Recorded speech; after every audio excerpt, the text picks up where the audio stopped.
鸡钓钓白毛，但是出水面的却是牛港。牛港加油！牛港加油！好，跳！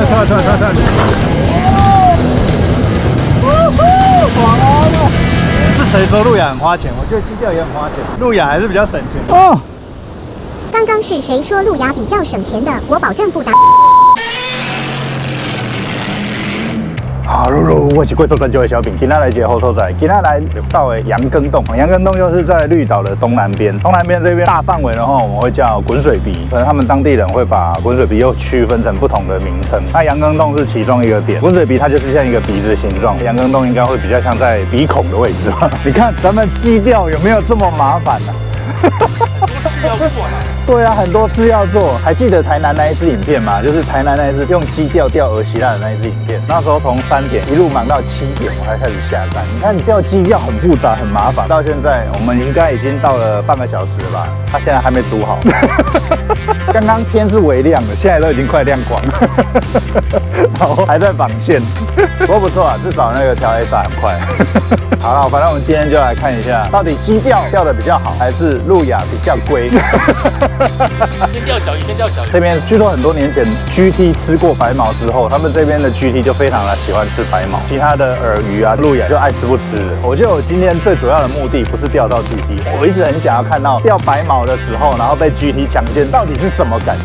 我其实最想要拍到的是这个部分。那这边的一个最大的特色就是来看鸡钓客钓白毛，然后被 GT 欺负，应该算这边的名产吧。牛港加油！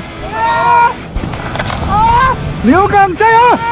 牛港加油！牛港加油！过来！哎，翻了！我想是什么？好大！啊！哦，看到表演了，看到什么叫做鸡钓钓白毛，但是出水面的却是牛港，这就是他们绿岛最屌的名产。反而是假饵爱吃不吃，可以让我用假饵弄爱吃。继续来试试看有没有机会。过来吗？又要下去，哦，要跳，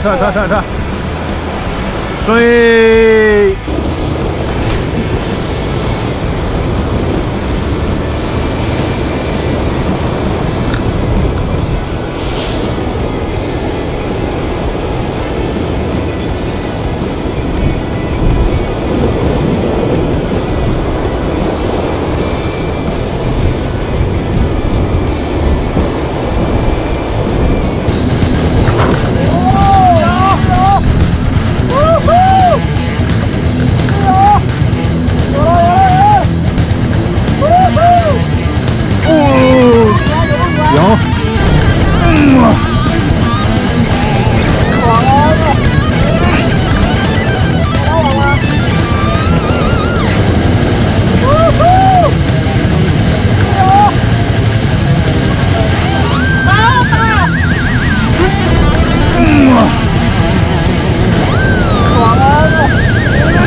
Lucky！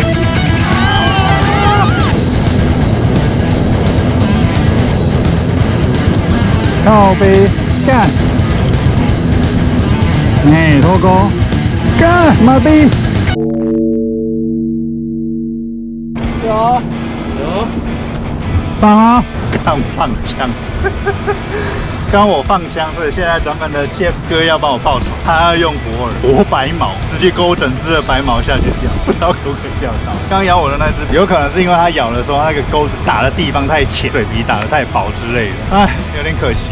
不过还蛮爽的，阿诺16000在主线，可惜就是没有上来。本来是想说怕会钻礁，就后来也没钻礁嘛，后来是因为脱钩飞起。哦。差一点断线，它咬头，钓到，还好你有注意。我操！对啊，我刚刚还差一点直接抛了，啊，刚刚被咬的。因为我们现在在的这个羊羹洞刚好是白毛最好钓点之一。他们是说这边钓到白毛、青鳍、雀鲷，就是我们讲的搞卡卡这一类的鱼。白毛是绿岛的牛港最爱吃的，然后其他几个是乌马翁甲。接下来看看他们还有没有机会钓到白毛，然后再碰到牛港。我的话则是继续甩家了。 2,000 years later, 6.5 hours later, a few inches later, day 2, day 3, day 4, a few moments later.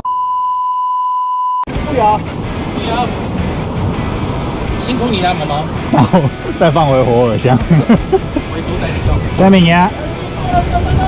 哦，刚刚好掉下去。鬣啊，至少比没有鱼好。哎，不是鬣啊。哇，它嘴巴是尖的。多品种啊。也是鬣啊。哎呀。哦，是哦。不是什么象鼻鱼之类的。是谁说鸡钓不用练抛头？鸡钓也是要练抛头的啊！你看，像阿波救难器的时候就需要用它的抛头。哎呀，沉下去了！哇，今天阿波跟我一样。是谁说路亚很花钱？我觉得鸡钓也很花钱。你看鸡钓每次出来随随便便就是要花个几百块，我们如果没有钓饵的话，也花不到什么钱啊。所以路亚还是比较省钱，所以大家一起来钓路亚吧。小的。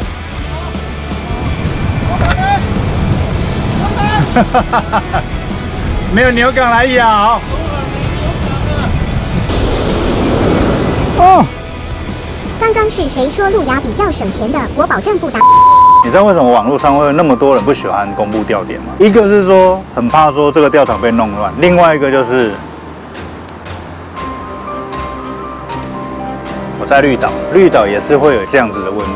羊羹洞虽然不好走，可是它还是会有这样子的垃圾问题。也许是因为羊羹洞不好走，所以很多人不管带吃的、带钓饵，可能会制造出来的垃圾就不愿意带出去。不愿意带出去之后，他们可能就随手就扔下来、留下来，然后就会有现在的这个状况。我希望看到这支影片的观众朋友们，爱护自己的钓场，那就先从自己做起，不要遗留下垃圾。不管是不是你自己的垃圾，可以的话多少带一点，整个的环境都会变得比较好。老样子，里面也是我自己制造的垃圾，我自己带走。然后尽量把这袋装满，能装多少是多少，至少维护一下。希望大家也可以这样子做，不然台湾的钓场永远不会有干净的时候。因为10个钓客里面只要有一个遗留下垃圾，慢慢的这边就会变得越多。南极虾的袋子，使用过的废线，鸡钓的钩子、包装盒，鸡钓诱饵，南极虾砖的包装，X5。其实我都在想，制造这些不管是诱饵啊，然后钓具啊等等相关的这些厂商，像这个这么明显，尤其是像阿比的品质那么明显，阿比这个公司是需要负上一些企业社会责任，出一点钱来做一些维护环境的公益活动。SA 的袋子一样，SA 的袋子X5，其实随手捡花不了你多少时间，因为说实在，我们在那边等鱼。我们在那边等潮水，老实讲，时间这么大把，那可以的话动动你的手，可能都会让这个环境更好。健达缤纷乐，又是南极虾的袋子，白鸡弩，因为羊羹洞是鸡钓区，所以这边会有鸡钓相关的袋子，所以的话清一下吧。老实讲啊，你在这么漂亮的钓场旁边那么多垃圾，你钓起来也不会太舒服吧？满汉大餐，葱烧牛肉面哦，麦香红茶，熟悉的麦香最对味啊，对味道都变垃圾了，对味。海龙王2代看起来就是会打嘎的诱饵，当然了，带这些垃圾出去，也许你会觉得很累啦，可是没差，这一包垃圾吧。满汉大餐，科学面怎么在里面？顶位美食，很会吃啊，但是垃圾都留在这里啊，垃圾真的消灾啊。随随便便也捡了一堆，我也只能捡这样一袋。我不知道大家有没有这个习惯，钓鱼的时候随身带一个垃圾袋，不管是你这个垃圾袋是要拿来装鱼还是要干嘛的，我会觉得这边是真的很可惜啊。你看这么棒的钓场，结果却因为这些垃圾，你会觉得很刺心吗？所以可以的话，还是稍微把这些垃圾打包收拾，我们就直接带回去。假设你可以带回去自己家，然后到时候垃圾车来了，把它丢上垃圾车。也许你可能是来外岛旅行钓鱼的，带回民宿，然后稍微跟民宿讲一下，大部分的民宿主人都会愿意帮忙处理这样子的垃圾，因为其实这样子的动作也是在维护这个钓场，维护这个岛的环境。我想应该没有民宿主人，你怎么把垃圾带回来？应该不会吧？好了，反正今天就是这样子，虽然没有钓好，至少我们做了一件有意义的事情，这个环境更美好了，对不对？好了，那就这样子啊。那如果你喜欢这集的话，欢迎帮我订阅、按赞、分享、留言。那我们就下期再见喽，拜拜。